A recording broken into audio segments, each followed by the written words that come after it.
यदि तुम्हारे घर के एक कमरे में लाशें सड़ रही हों तो क्या तुम दूसरे कमरे में प्रार्थना कर सकते हो? यदि तुम्हारा जवाब हां है, मुझे तुमसे कुछ नहीं कहना है।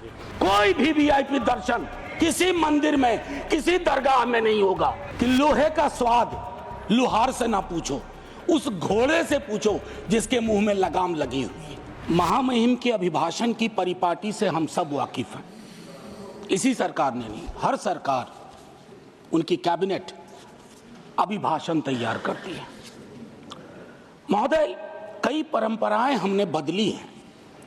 बरबस एक ख्याल आता है कि अगर ये परंपरा, इस पर हम सोचें कि महामहिम अगर विशुद्ध अपने अनुभव, अपनी पीड़ा और कोई ऐसा मैकेनिज्म हो, ये मैं आगे के लिए सवाल छोड़ता हूं। क्योंकि मैं आज सुबह सोच रहा था, माननीय उपसभापति महोदय, अगर धृतराष्ट्र ने महाभारत को संजय की नजर से ना देखा होता तो क्या होता? संजय को कैबिनेट मान लिया जाए। मैं इस संदर्भ में ये बात रखना चाह रहा था। खैर, जाहिद ने मेरा हासिल ईमान नहीं देखा, रुख पे तेरी जुल्फों को परेशान नहीं देखा। तो जो परेशानियां हैं, जो दिक्कतें हैं, वो अगर रिफ्लेक्ट होती है सर, तो एक कलेक्टिव विल उस पर काम करेगा सर। दुनिया की कोई ऐसी समस्या नहीं है जिसको हम लोग साझा रूप से हल नहीं कर सकते हो। यह पक्ष विपक्ष का मामला नहीं है। उस संदर्भ में यह बात मैं कह रहा था सर। यह अवसर है, महाकुंभ में जो जाने गई हैं, मैं उनके लिए श्रद्धांजलि व्यक्त करता हूं अपने सभी साथियों की ओर से। सर, मैं आंकड़ों में जाऊंगा ही नहीं। मैं कोविड के दौर का भी गवाह हूं सर। कितनी लाशें अनअटेंडेड चली गई सर। अति साधारण लोग हैं ये। जिंदगी में डिग्निटी चाहिए सर, संविधान भी कहता है, लेकिन मौत में उससे बड़ी डिग्निटी चाहिए। अगर हम डिग्निफाइड डेथ नहीं इंश्योर कर पा रहे हैं सर, तो ये हमारे सामूहिक विफलता है सर। क्या आंकड़े की बात करूं? मैं जानता हूं, मुझे फोन आते हैं, आपको भी आते होंगे, कि फलनवा वो गया है, कोई खबर नहीं लग रही है, फोन नहीं लग रहा है। वो व्यग्रता, वो चिंता सर तब बढ़ जाती है ना, जब 17 घंटे तक कोई आधिकारिक पुष्टि नहीं होती है, तो अफवाह फैलती है सर। और अफवाह फर्दर स्टैम्पीड को जन्म देती है। 2-3 जगह हो जाते हैं। और मैं क्या कहूं सर, मैं सोच रहा था कल जब बातचीत शुरू हुई, खड़गे साहब बोल रहे थे, बाकी लोग, मैं सोचा कि इतनी देर में नेहरू जी नहीं आए, तो नेहरू जी भी आ गए। 54 के कुंभ का जिक्र हुआ संभवतः कि इतने लोग मारे गए थे सर। ये लाशों के आंकड़े पे तेरा वाला मेरा वाला, ये लोग कितने चोटिल होते होंगे समझिए सर। मैं आपके माध्यम से ये कहना चाहता हूं। और एक और चीज सर, इसके लिए भी मैंने, माननीय नड्डा साहब थे उस दिन ऑल पार्टी मीटिंग में, प्रहलाद जी भी थे, मैंने एक बात कही थी सर, इस देश में धर्मांधता और धार्मिकता का फर्क मिटता जा रहा है। धार्मिक देश है हम, हजारों साल से। धर्मांधता नई चीज है। डेली देखो, हर घंटे कोई बाबा आ रहे हैं, उनसे भिड़ने के लिए किसी मौलाना को भिड़ा दिया, वो ग्रह नक्षत्र देख के बता रहे हैं कभी नहीं नहाया तो कोई पाप नहीं धुलेगा। सर, ये परिपाटी संविधान के दृष्टिकोण से भी बंद होनी चाहिए। और ये जो प्रोडक्शन फैक्ट्री रिलीजियस बाबाओं की आ गई है सर, इसके उत्पादन पर भी रोक लगनी चाहिए। सर, दिक्कत क्या है? प्लीज बैठकर सर, बैठकर बात नहीं, आप आपस में बैठकर बात नहीं प्लीज। सर, मैंने उसके कहा था कि हर धर्म के अंदर इस तरह के सुपरस्टिशन जन्म हो रहे हैं। और मैं एक और बात कहता हूं सर, ईश्वर को क्यों ठग रहे हैं? वीवीआईपी दर्शन, ईश्वर के समक्ष भी ये बात होगी कि एक जनसाधारण का दर्शन, एक वीवीआईपी दर्शन। सर, ये संविधान सबसे मजबूत चीज है। पॉलिटिकल पार्टीज कलेक्टिव विल है, कोई भी वीआईपी दर्शन किसी मंदिर में, किसी दरगाह में नहीं होगा। आंकड़े तो हमें उपलब्ध ही नहीं हो पा रहे हैं सर, सेंसस ही नहीं हो रहा, तो बाकी छोड़ दीजिए। हम कास्ट सेंसस की बात करते हैं, यहां सेंसस का एलोकेशन ही देख करके चिंता में पड़ गए हैं कि आखिर कौन सी चिंता है। सर ये आंकड़े चिंता का विषय है सर। किसान प्राथमिकता में है और किसान से संवाद नहीं है सर। असल में एक बात एक कवि ने कही थी सर, आप मुझसे बेहतर जानते हैं, कि लोहे का स्वाद लोहार से ना पूछो, उस घोड़े से पूछो जिसके मुंह में लगाम लगी हुई है।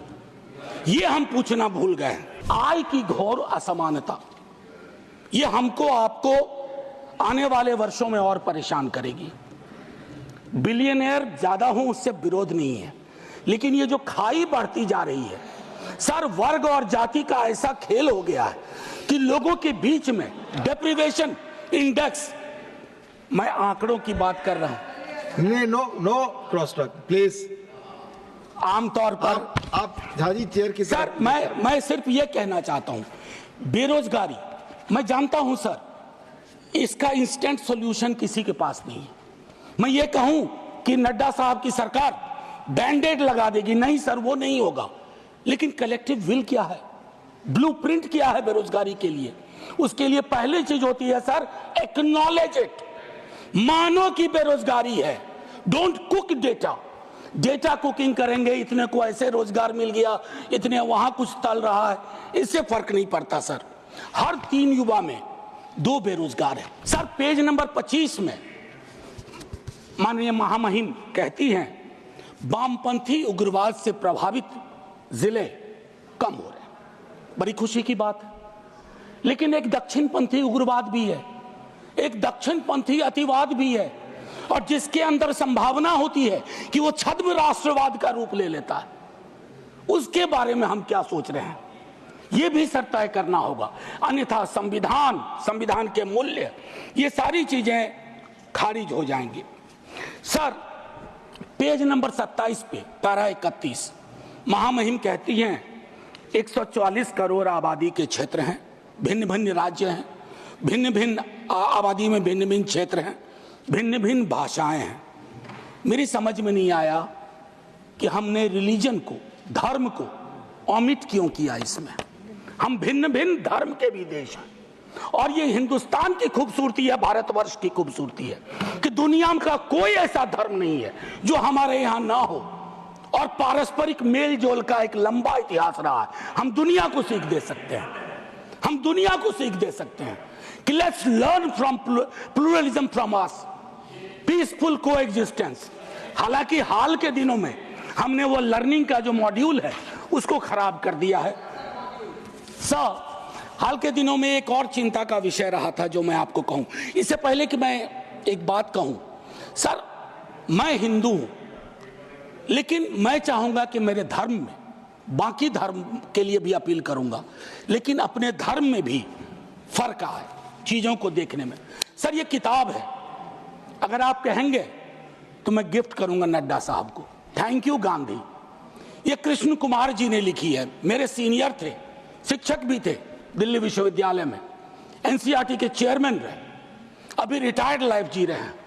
उनका एक दोस्त था मुन्ना, ब्यूरोक्रेट था मध्य प्रदेश का। He died an unfortunate death during Covid. उसकी डायरी के पन्नों से यह किताब बनी है। कृष्ण कुमार जी ने यह किताब ली। क्या कहते हैं सर पता है, कलेक्टिव गिल्ट का एक्सप्रेशन हमारे धर्म में कम रहा। औरतों के साथ क्या क्या नहीं हुआ, कलेक्टिव गिल्ट नहीं। जातियों में देखिए किस तरह का व्यवहार रहा, कलेक्टिव गिल्ट नहीं। गांधी की हत्या के बाद कलेक्टिव गिल्ट का अभाव रहा।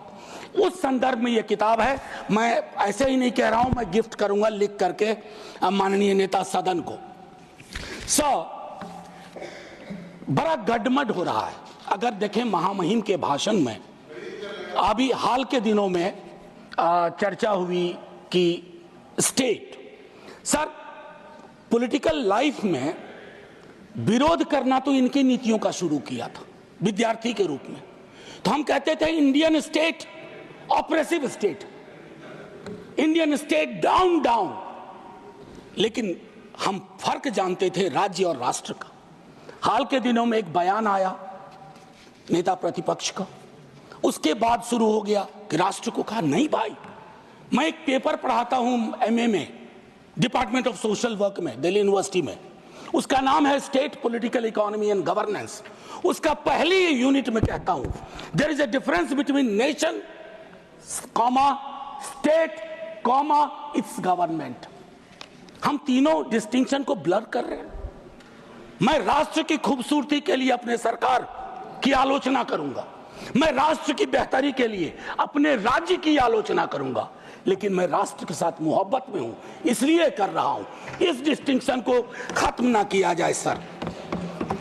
टीचर की वैकेंसी, मैं तो अपने यहां से भी वाकिफ हूं, विश्वविद्यालयों की बात नहीं करूंगा। एक श्वेत पत्र आना चाहिए एससी एसटी ओबीसी रिजर्वेशन की क्या अद्यतन स्थिति है विश्वविद्यालयों में, आईसीएसआर इंस्टीट्यूशंस में। सर लोगों की आंखें फटी रह जाएंगी। मैं बता रहा हूं, कोविड में जब मैंने बात की थी, जो आज मैंने कुंभ वाली बात की, बीजेपी के दोस्तों ने आके कहा somebody had to speak। Sir हम पार्टी अलग अलग हो, धारा तो एक है सर। लोग उनसे भी तो कहते होंगे कि हमारा रिप्रेजेंटेशन क्या हो रहा है, हमारे बारे में क्यों नहीं बोलते हो। सर ये मैं समझता हूं एक श्वेत पत्र आना चाहिए। मैंने पूरा आंकड़ा था, आंकड़ा मैं हाँ सर अब नहीं ये उचित नहीं होगा, क्योंकि सेंट्रल हॉल में वो अद्भुत जगह थी। सर बस खत्म कर रहा हूं। सेंट्रल हॉल में एक अद्भुत जगह थी जहां लोग कटिंग अक्रॉस पॉलिटिकल पार्टी आते थे। ये अवसर नहीं है उसके लिए वकालत करने का, लेकिन मैं कहूंगा कि सेंट्रल हॉल नुमा एक चीज बेहद आवश्यक है।